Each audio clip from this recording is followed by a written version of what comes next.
Ladies and gentlemen, today we are making pizza impala, a classic, authentic pizza from Rome. It's like your New York style pizza, but the real deal from Italy. It's crunchier, it's thinner, and it's full of flavors. 80% water, light in your belly, full of yummy, sensational flavors, made by Marco, the artisan, the pizza maker. Ladies and gentlemen, welcome to Pizza Impala.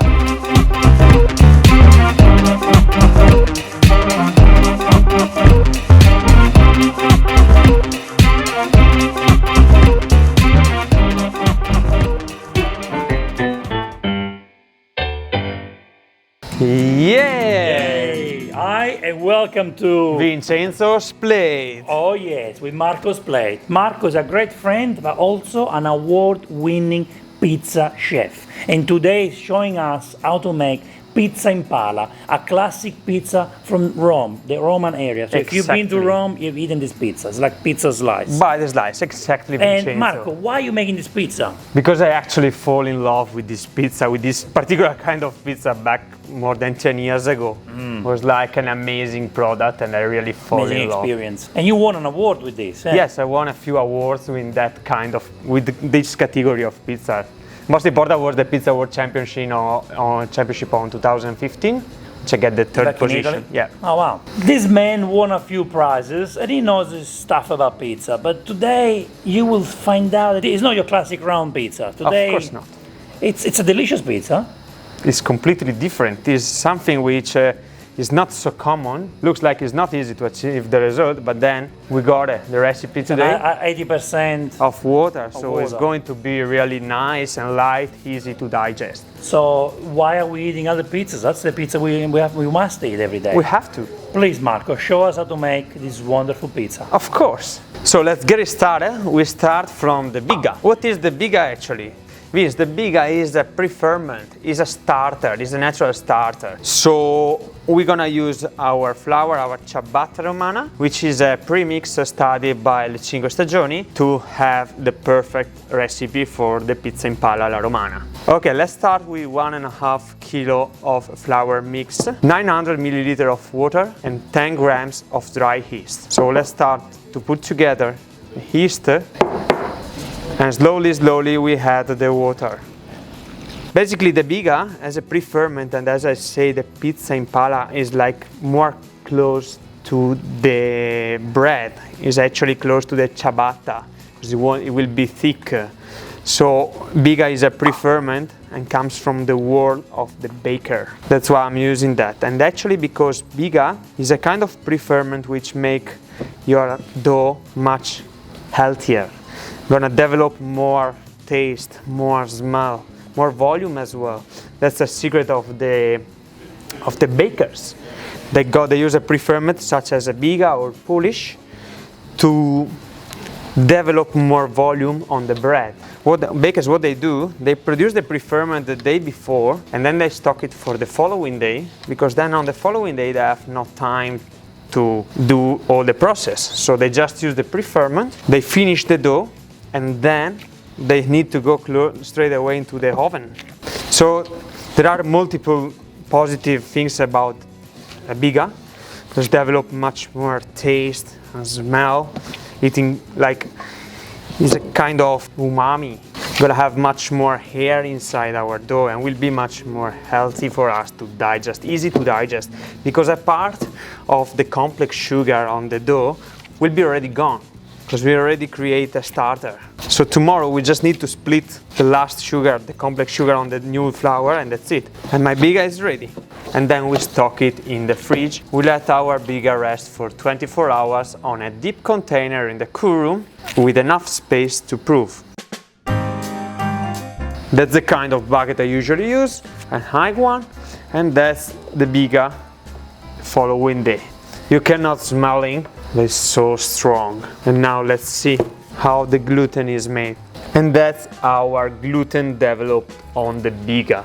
So imagine that gluten it will be on the crust of the final product as well. The kind of blob, you see, like is alive. My biga is alive. Now it's alive, it's ready to be fed again. We're going to use a spiral mixer. At home we can use a normal stand mixer, just use the foil instead of the hook. In this recipe there is a 9% of water, roughly the 80%. We can even reach the 90%. So if we have to do it by hand, it takes a while, because you need to stop it, incorporate a bit of water slowly, keep mixing, then stop it again, otherwise the dough becomes like a glue. So on the second step I'm gonna add a touch of wholemeal flour, so in this case 500 grams. So we got 1.5 kilo flour there on the biga and 500 grams now. We're gonna add 640 milliliters of water, 2 grams of dry yeast and 20 grams of salt per kilo total. So in this case we're gonna have 40 grams. So let's start from the wholemeal flour on our mixer. We had the yeast. I'm adding the biga now. The reason why I'm using wholemeal flour, it's more fiber, more smell, like everything is better on the wholemeal. Plus it absorbs more water, so it's easier to reach the 80% of water thanks to the wholemeal as well. So I'm just gonna add a bit of water now. Not gonna add all of the water. Just adding a tiny bit at the beginning and then half of that on the way while mixing. And we had as well the 40 grams of rock salt. So we just let the mixer start.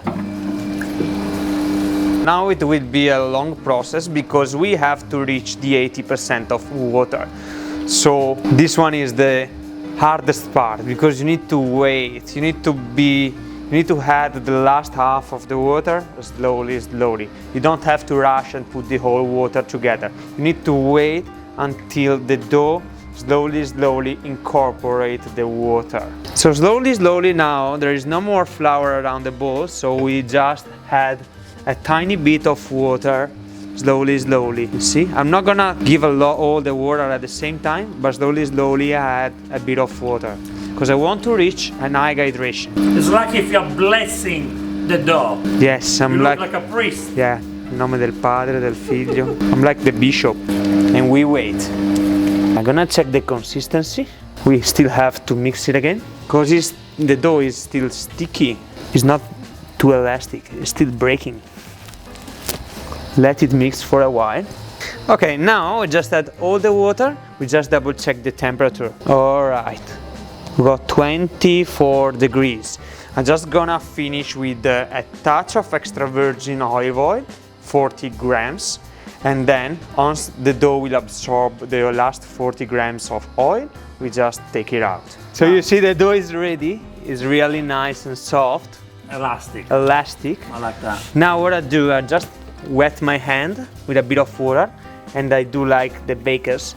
Slowly I take out and I put in a deep container. And how long do we have to rest now this dough? The dough rests for 1 hour. Once we will do bulk fermentation, yes, we're gonna shape it into pizza. In 650 grams. Pizza, but it's a long rectangular pizza. That's how you make the real Roman pizza, guys. So what's happening now, Marco? So now after 1 hour, as we say, the dough is proofed, is twice, and now we're gonna do the final shape before the last proofing. So that's how you tell when it's ready, when it grows. Exactly. Oh, so you need to mark it all the time. Exactly. Right, I got a sign where, like from there, I need to wait until it's double. Okay, that's a good technique to use. Now we throw it on the flour because we want to cut and shape. And what flour do we use? I got a semolina rimacinata, so it's a milled twice. It's very thin, it's not so thick as a normal durum semolina. Okay, it's time now to cut and shape. To cut, I'm gonna use this big scissor, which is my friend. It's very easy with the big scissor to cut it. You see, just pick it up and cut. And weight some balls of 600 grams for a roughly a half meter pizza. You can play a bit with the weight of the dough, depends of how thick you want. If you want it thin and crispy, you need to add less. If you want more thick, you need to increase the weight of the ball. I personally recommend 600 grams for the half meter, let's say, between 600 and 650, and 1 kilo, 1.2 for the meter one. Okay, now we move into a bit of flour. Just put it on the semolina, and now what we do, we just bend it inside, like this, to give a round shape. Then we turn it upside down and we adjust. Here we go. Like a mozzarella. Oh no. Pretty much like a panino. bread. It's like a focaccia bread. It's not gonna be perfectly round, but it's going to be a bit long, because then after we need to stretch it. So we're just gonna follow the same shape we're gonna use it after, which will be squared and not round. Okay, now we let these balls prove, and the dough will be ready. We stuck on a trace, and the dough will be ready when it's 3 times the size of the beginning. So we have to cover it. Yes, we're gonna put it on a container, on a tray, or we can even leave it on a table, on a bench, and cover with something until it proves for 3 times this size. And then we just need to stretch it and cook. All right, now that the dough is ready, we start stretching.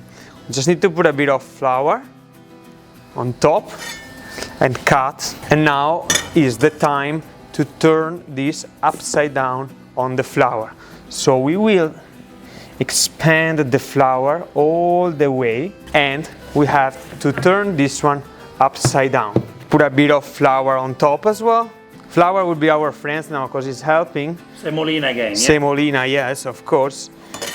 Because it's our friend. It's gonna help us not to be sticky. So we're gonna put it as well on the wooden board. And now is the time to start. What I'm gonna do, I need to put it like flour, always, and start as a light massage on the dough. And then we go on the pedal. Again, from here, you're gonna choose the size of the pizza. I want a big one, you can make it big and will be more thin. If I want nice and puffy, I make it a bit smaller. Now we just add a tiny bit of extra virgin olive oil on top, and we will make a few holes on the dough just to stop the proving into the oven. And now it's time to go into the oven. So what we do now, we just par bake the dough. Because we have a lot of water into our dough, what we will do, we par bake. So we just develop the gluten, we create the gluten, then we take it out from the oven, and we finish with the rest of the ingredients. The temperature will be in between the 250 and the 300 degrees, because I want to dry out that water from the dough.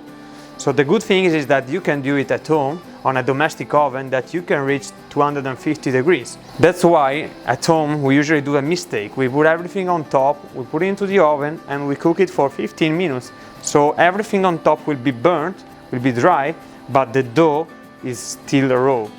A par bake is always a solution at home. If you have a wood fire oven at home, you just bring up to 300 degrees to 80 degrees. Then you need to par bake without flames or with a very low flame. Dry out the dough, the amount of water for 3-4 minutes. Par bake for 3-4 minutes. When the dough starts to be brown, we take it out and we finish with all the toppings. I cook it completely. I didn't par bake this one because I want a nice focaccia. Just put a tiny bit of salt on top, like salt. Why? It's time to cut. Oh, look at that. So that's what you want, yeah? Exactly. That's what I want. A nice and puffy here, but at the same time, crispy.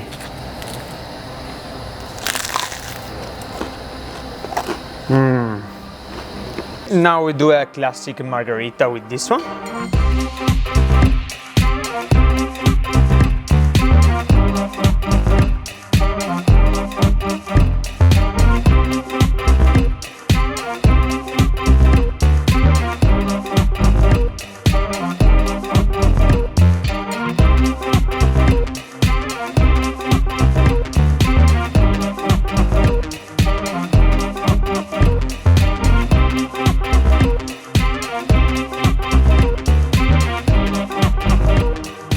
You know what's happening right now, Marco? No. This is the most important part of the day.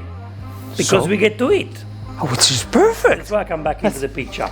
I can tell already it's tasty. But let's try it.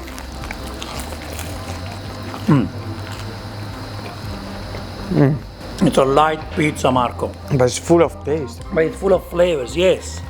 But that's what I can't get. It's like so light. How can that be so light? Basically, it's like drinking water. Biga. It's like drinking water, yeah. Listen to the crunch.